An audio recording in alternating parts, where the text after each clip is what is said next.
I think one of the biggest questions to back up that she asked me early on was like, have you ever known me to work? And when I stepped back and thought about it, I was like, no, I've never known you to have a job or anything. Like she was, used to explain to me that all this money comes from rental income. She'd had me knocking on doors, collecting rent, sweeping downstairs.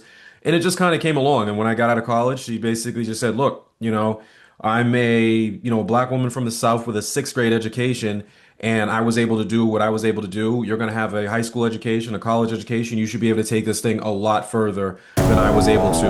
Welcome to the Real Freedom Show, where we inspire you to pursue your passion to gain time and financial freedom through opportunities in real estate. I'm your host, Mike Swenson. Let's get some real freedom together.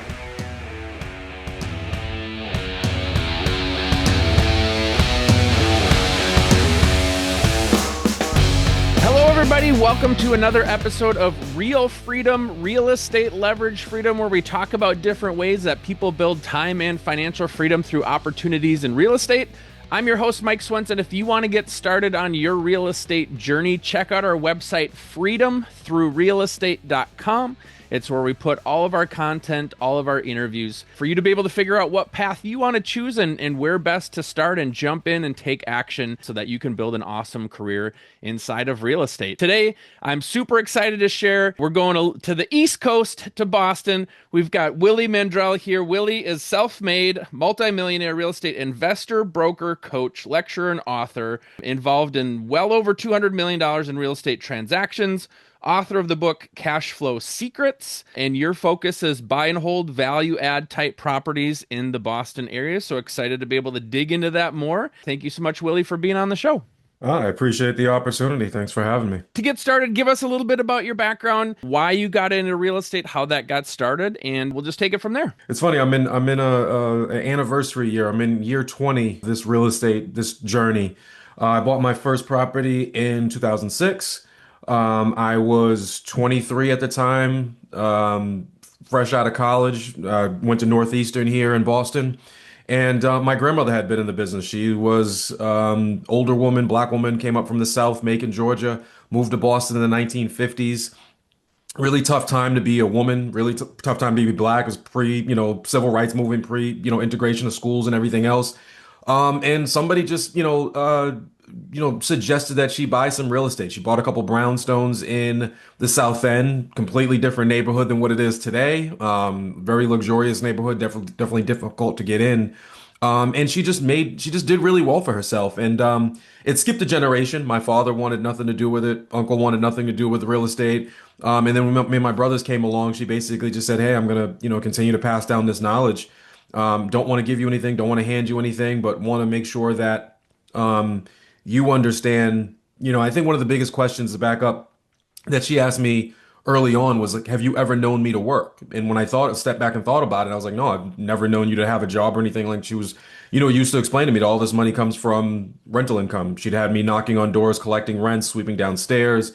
And it just kind of came along. And when I got out of college, she basically just said, look, I'm a black woman from the South with a sixth grade education, and I was able to do what I was able to do. You're going to have a high school education, a college education. You should be able to take this thing a lot further than I was able to. Push me to grab my first multifamily, and I've been addicted and just buying ever since. So Such a great story, and awesome that you were exposed to entrepreneurship and building something inside of real estate so early and had a model of somebody to be able to show you and teach you. And yeah, to your point, because I look at my kids, and I've kind of told them, like, you don't have to do this if you don't want to. Like, I'm not going to make you. And to see that your parents or your dad decided not to, but stuck with you, and here you are.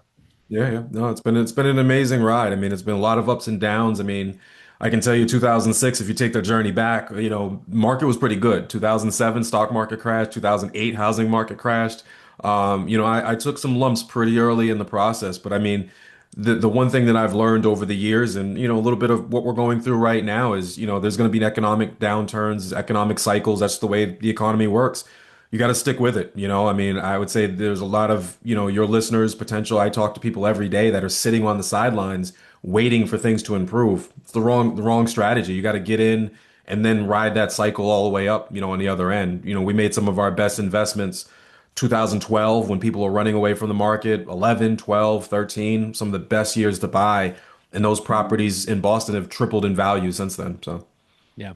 The hard part is everybody says like, I wish I would have bought, X number of years ago, Yeah, and you yeah. don't know that that time was the sweet spot to buy until you're further ahead. You don't, Because yeah. either it's going to continue to go down or it's going to stay, and you don't know. And so that's why you've always got to be just thinking, how can you continue to acquire stuff? Because we always share, hey, the two best times to plant a tree, 20 years ago and today. Yeah. And so Right. you've got to figure out a way to do it now. Yeah, yeah. I mean, I think the biggest thing is you can't follow the crowd. I mean, I look at it like, like this. If everyone else is running in one direction, I'm trying to look for opportunities in the other direction, right? And it was the same thing. I looked at, I'm not a big stock trader, but I looked at the same thing after COVID. Everyone was running away from Carnival cruises and, airline stocks and just a whole bunch of things that involved mass gatherings. And I looked at those things as, hey, well, the stocks are going on sales. Coronavirus is going to end, or COVID-19 is going to end at some point, right? So civilization is not going to end right now with this virus, we hope. And think people are going to get back to traveling, and those were value add opportunities as well. So Now you mentioned value add, BRRRR strategy, new construction, whatever that might be. When did you get into that kind of niche, or did you start with that coming from your grandma, or kind of how did you decide that value add was going to be, one of those key points for you? No, value add has been the last decade, I would say. And the reason is because you basically at some point get capped out on your conventional lending. Meaning, I went and Boston's a very expensive city, right? I mean, we don't, even back 10, 15 years ago, everything was $500,000, $600,000. We're, typical multifamily here is a million plus now. I mean, you don't find anything for under a million. So I bought a three family FHA. Federal Housing Administration for 3.5% down. My wife, not girlfriend at the time, she bought one as well. We got married. We're able to trade up into a two family, traded up into a single family. So now we're stuck with six, eight, nine, units, including our single family. And then you're kind of capped out at that point, right? I mean, unless you want to put 20% down, you're starting to, like I said, and again, 20% down here is six figures easily, Mhm. plus. So then we start looking at things like value add opportunities, the BRRRR strategy, where we can go into something, put some money that we saved into that property, create a value spread, and then pull our capital right back out. So the velocity of money. How do we keep our money moving faster? If you buy a rent-ready three family, you put a hundred grand down, that 100,000 is stuck in there until you sell the property or the property appreciates substantially. The BRRRR strategy allows us, and I'll give you some hard numbers here. The BRRRR strategy allows us to basically put that $100,000 in, create a significant amount of value, and then pull that $100,000 right back out. And our typical business model here is, we're buying at roughly 700,000 for a three family. We're going to put $200,000 in. We're into it for 900,000. The building is worth 1.25 or 1.2 on the other end. The banks allow us to say, yes, the LTV is there. You can pull your capital back out and allows us to keep that money moving a lot faster. And if you're in this, I wouldn't suggest this to anybody who's new, but once you have a really solid business model that revolves around the BRRRR strategy or proven, then we really started to scale. We're somewhere around 120 units right now, and the way we were able to do that is not by using just our own money, was using private capital as well in that same BRRRR strategy model and pulling I borrow 100,000 from you, invested into that same multifamily. 9 months later, we're pulling that capital right back out, giving you your capital plus interest, and just doing that over and over again. And my next question I was going to go with that is being able to show the value that you had and offer these opportunities to others. Talk about kind of how those conversations started or finding those people, because, a lot of people that want to get into the real estate may not have the capital to be able to do it themselves, Yep. and yet they might know people that do. And so how do you convey that value so that somebody's going to, put their 100K with you? Yep. So again, it's a belief in yourself. We took a lot of risk, and I always hesitate to have these conversations on kind of a public place, because I think it's the right strategy for the right person, right? So I'll give you once we got capped out, we said we bought I bought a three, my wife bought a three. Um, and then I started looking at, I was running a real estate brokerage at the time. Brokerage was doing really well. So again, risky strategy for those, you have to be responsible with some of these. Great power comes great responsibility type of, that conversation. Hmm. I took a line of credit against my business. It was about $100,000 line of credit from Eastern Bank. And I used that $100,000 to buy another multifamily. And then one of the things that I encourage people to do and that I was doing for years, I would go out to RIAs or real estate investment associations and I would invite people out to our projects as we were doing these BRRRR strategies and say, hey, this is how you do it. This is how we found the property. This is how we're funding it. This is how the debt structure goes. And typically what's going to happen through those meetings is you're going to have one or two things, or it's a few different things, but one of the two things that we find often is you're going to have the person who's brand new and they're going to say, hey, I don't have the capital, but what I would love to do is just go find deals for you. And then your deal flow increases. Hey, I love what you're doing here. How can I get involved? I'm going to go, source deals for you. Or you're going to have the other person who says, hey, I love what you're doing. This is great. I see an opportunity here, but I'm in tech. I love my job. I'm a pharmacist. I love my job. I work full time. I work 60 hours a week, but I have 100,000 in my 401k or my, self-directed IRA or my checking account, and I'd love to invest with you. So it's really about going out there and showing people what you're doing and building a, relationship with the public. I find that just educating people is the best way to get your business out there and just just exposure. And then we got a lot of family involved too. My brother-in-law bought a three, saw what we were doing. He got involved. As he gets involved, he starts bringing in more capital from other places. It's just about not being shy about what you're doing and just going out there and really just telling the world. It's a lot like when people are trying to apply for their first job, right? And they say, "Sorry, we're not going to hire you. We're looking for somebody with experience." And Yeah, people are like, "Well, how do I get experience if I can't get hired for a job, right?" And so yeah, it's like you've got to scratch and claw and find a way to start that's your it. resume. And once you start your resume, now you can point to your resume. And so it's, finding, maybe if you don't have the experience, it's finding ways you can get experience from other people and other deals. Like you said, your relatives, like it's a way to build that. But once you start to build that, now you can point back and say, hey, here's what I've done. That trust grows, and then that money continues to come in because people have seen you've done it. Yeah, and I can tell you, and you just said it best, and it's always difficult for me to articulate this to people because you have to beg, crawl, scrape, grab, do whatever you got to do to get in and build that resume. I mean, there's been times where, I was $15,000 short on, a deposit or, a down payment, and I've had to, I was on three different credit cards with cash advances, and I mean, it sounds crazy, and again, it's not a good I wouldn't encourage people to do it. If you can avoid it, do it. But there were certain situations where I saw $200,000, $300,000 in equity or, on profit on the back end of this thing. I wasn't going to miss it for 15 grand. That just wasn't going to happen. I was going to do everything I needed to do. There's been times where, you know, um, very early when my wife bought her three, I think the down payment was 20 grand. We had 13 or something like that. We had one of her cousins, do a family gift, and cousin was like, hey, how am I going to get this money back? We're like, hey, we're buying a three. There's going to be $1,000 in cash flow coming out of this thing. We're going to give you, you're loaning us 13. We're going to give you back 17 over the next, 17 months. Sounds like a good deal to me. So it's just about being creative, understanding money, really tracking what you're doing, and just kind of, like you just mentioned, just kind of scrape, crawl, grab, bag, do whatever you got to do to get yourself in. And then it really starts to take off and snowball. Yeah. And I think the key part too is it does involve some risks, right? Like for the people that want to plan everything out and have it perfectly laid out, there's probably going to be some of those moments where you said, yeah, you're 15K short and you got to figure out a way to get it, or you lose time, you lose momentum, whatever that is. And so you're going to have to find ways to take those calculated risks and bet on yourself because, Yeah. hey, I know I'm going to be able to come through, but I'm still short. It doesn't mean that everything's going to come up where it's like you've got everything lined up and it just works out perfectly. You're still going to have those shortages. You're still going to have those risks and those little leaps like the credit card advances, right? To Yeah. be able to live another day to see that That's next it. step of the plateau through.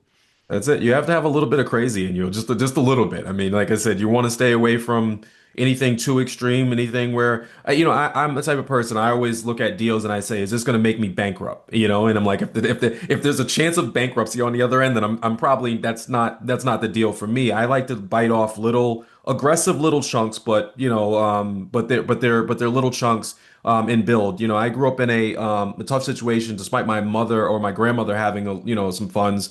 That was my father's mother. My mother and father got divorced. My mother and my grandmother didn't get along. We ended up in the projects and shelters in multiple situations. So me, coming from where I'm coming from, I never want to go back. So the idea of just kind of starting all over again is unacceptable to me. So I'm the type of person that likes to take, I stay aggressive, but they're more calculated risks. If I'm worth $1 million, I'm probably not going to take a risk that's going to knock me back any more than $200,000, right? Or something along those lines. I never want to take a risk or a multi-million-dollar risk that's going to put me into or me and my family into a situation we don't want to be in.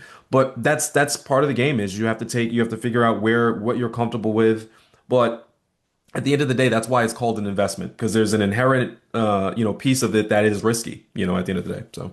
So here we are today. We're talking on a podcast. You're not swinging a hammer. You're not, putting in the plumbing into a property right now because you're here. So obviously you found ways to build relationships with other people Yeah, that yeah, are yeah. doing work on those properties. So talk a little bit about finding good vendors, maybe lessons that you've learned or tips for people to find those people that are really going to help you because short of you doing all the work yourself, you have to have other people to be able to build that dream for what you're doing. Yeah, I think it's difficult. I'm not. there's no quick, method that says, "Hey, I think one of the methods that we're looking for, we're always looking for good people. We're always looking for new people. Always, even if you're happy and you're good where you are right now, someone is going to, leave. Someone's going to get sick. We have a great, our electrician has been with us for 10 years.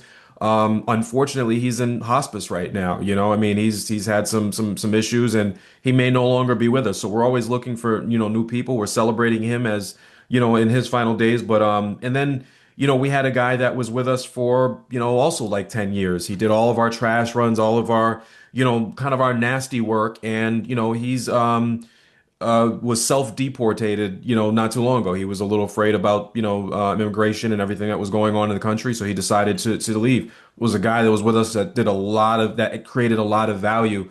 So I guess the idea is that we're always looking for new people, and then when you find people, you really have to as a entrepreneur, as a business owner, as a investor, as a boss, you have to have a multitude of skills, and one of the best skills that you can have is you have to be a great communicator. You have to be a psychologist. You have to be a parent almost.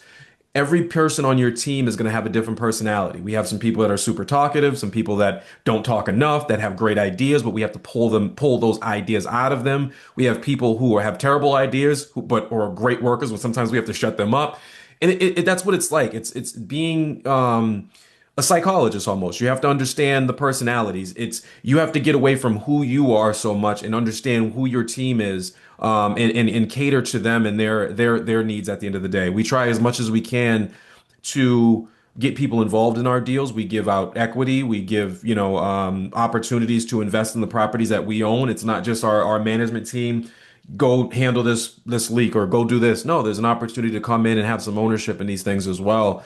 So just different strategies like that have done really well for us. But I think the main thing is, um, I think the main thing that I've done over the years is even if we don't have a position open, we find a place for good people. If I bump into somebody at a real estate investment association and they're just hungry and they're just ready to get after it, blah, blah, I'm not going to push them away for 90 days and wait for somebody to quit. I'm going to create a position. I'm going to create a new acquisitions position. I'm going to create some type of marketing position. I give you a perfect example. The reason I'm on this podcast with you right now is one of the girls that came to these, marketing events that we do was like, I really want to be part of your team. Hey, here's what you can do. I really want to get myself out there. I really want to, speak more, get on more stages. Here's my calendar. Set me up and make sure that I'm taking. We just find a place for good people at the end of the day. So. Now, obviously, a big piece of the deals that you do is finding those deals. So, talk a little bit about your acquisition strategy kind of over the years, some tips of what you guys have done and how you've been able to continue to find good deals over 20 years' time. Yeah, so There's a point in your career where you're going to have more time than money. And then at some point that transitions into more time, more money than time. And I'm obviously at the latter now. In the beginning, you just get after it. We did driving for dollars. For those of you not familiar, it's just basically going around and saying, this house is nice, this house is nice, this house is nice. That house looks like shit. Let's try to, let's try to grab. There's obviously some opportunity there. We'd send out thousands. I've put thousands of stamps on mailers, hundreds of thousands probably. I mean, it's really some crazy number. Banded signs. Probably not. If you're in a big city right now, you probably don't want to do those anymore. But back in the day, we used to put these "We buy houses" signs up on the poles. We've done cold calling. We've done a little bit of everything. I think it's just a grind to find opportunities, in the beginning, and that's what you're going to have to do. You're going to find opportunities, and you're going to, either get with another developer or investor and learn, or take it yourself. The one thing the advice that I would give to your listeners is that marketing and lead generation should never stop. It should never stop, no matter where you are. And by that I mean a lot of investors will hunt for a deal, find one, and then turn into a real estate developer, take a dip because they're no longer looking for deals anymore while they're rehabbing this house, they're finding financing, they're putting the house back on the market, they flip the house, and then it's 90 days later, 120 days later, yes, you've made a nice profit, but that whole time that you were flipping the house, you stopped marketing for deals. That creates the ebbs and flows in your businesses, the lows, the highs, the springs, the whatever. You want to create a system. And nowadays with AI and everything, automation and everything else, you should be able to create some system where you can, continue to steady and be marketing out there constantly. And that'll create, more of a flat level income in your business. Today, I do a lot of education. We have a real estate investment group here in Boston. It's called Boston Wealth Builders, roughly 3,000 members in the group today. I've been doing that for about 12 years. I bring people out to our job sites. We do webinars, we do Zoom, we just educate people on money, credit, finding opportunities, everything under the sun in terms of real estate, and that grows our platform. The larger you get, driving for dollars no longer becomes an opportunity for you. It's no time for me to sit in the car today. So I try to do one to many, is the strategy. Podcasts, interviews, webinars, Zoom, and get the voice out there to the masses a little bit easier. So more money than time now. So you have to switch your strategy. Yeah, and I'd imagine, the Boston Wealth Builders, like you've created now an ecosystem of people that, you're teaching them, but they also want to be a part of what you're doing. And so Yeah. naturally, like you said, finding good people and being able to plug them in, those people you've created a little ecosphere where those people can come and kind of raise their hand or, show their how hungry they are for Yeah. the stuff that you're working on. Yeah, no, absolutely. It's probably been the biggest success that we've had. We've had, when I owned a real estate brokerage, we recruited a lot of agents out there. Our real estate brokerage focused on the multifamily space and working with investors and developers. So there was a lot of recruitments out there. Most of our team comes from wealth builders. If you, and again, I wouldn't say if, each one of your listeners has some type of specialized knowledge in their head, right? I mean, I was under the impression for the longest time that if I knew it, then everyone knew it. I didn't think I was special in any way. I'm over that now. I realize that there are some certain things, specialized knowledge that I have in my head that I can share with other people. And you, as an individual, if you can figure out what that is, put it in some type of format, get on Canva and just kind of create a 15-point slideshow of whatever it may be. You can get out there. You don't even have to start your own Boston Wealth Builders. There are real estate investment associations in every single community, in every single city, in every single town. Get with the local association, head of that association. Just say, hey, look, this is what I have to offer your group. And most of the time, they're not even going to charge you or anything for the exposure because it helps them out to be offering new information, a new face, a new voice, and a new personality to their exposure. I tell people all the time, if you want to speak in front of Boston Wealth Builders, I have no qualms with that. It actually helps me. It gives me one more meeting on the website. It gives me one more opportunity to put my name out there as well.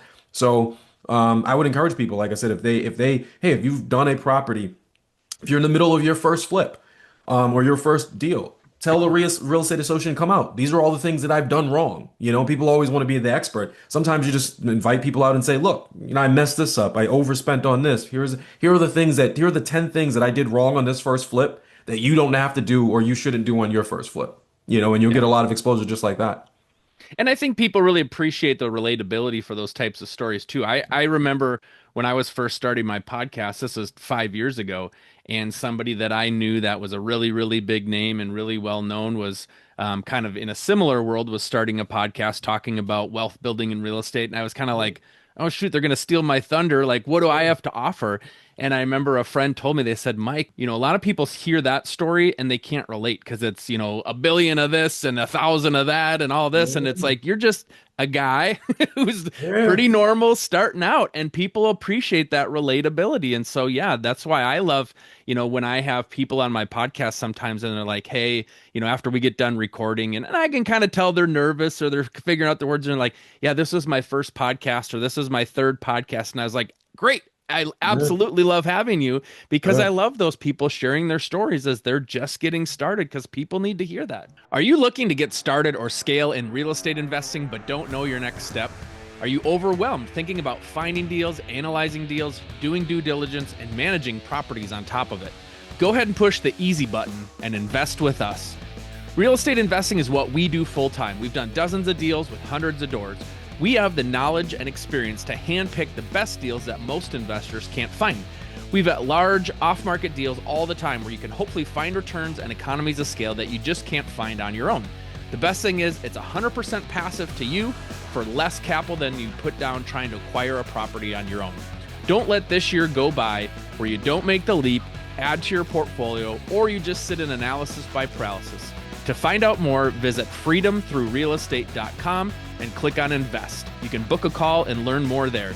So get to scaling your portfolio now with us by your side. That's freedomthroughrealestate.com and click on invest. Yep. No, I mean, like I said, we're all individuals. I mean, there might be, and the thing about it is everyone has their own objective, right? Somebody might say, "Hey, Will's a black guy in Boston, right? I mean, Boston's big money and blah blah. I'm here in Minnesota or wherever I am, and it's a different market. That's not well, like I said, there's a voice in Minnesota.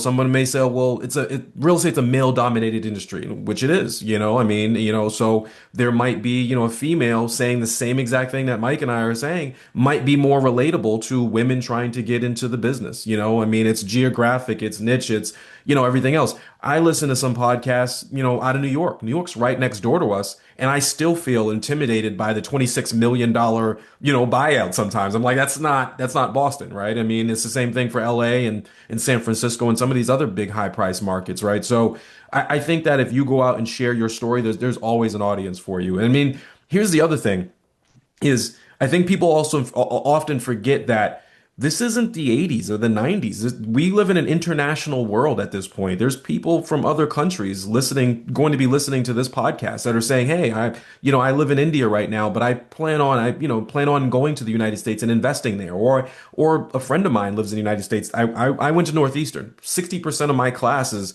were international students. There's so much international money coming into the States that you put yourself out there and there's going to be a crowd. There's 8 billion people on the planet. There's going to be your own crowd. You can carve them out for sure. Awesome. Well, Willie, thank you so much for coming on and sharing your story, and giving us a little bit of insight of who you are and what you're doing. For people that do want to reach out to you, hear this episode and learn more, how can they do so?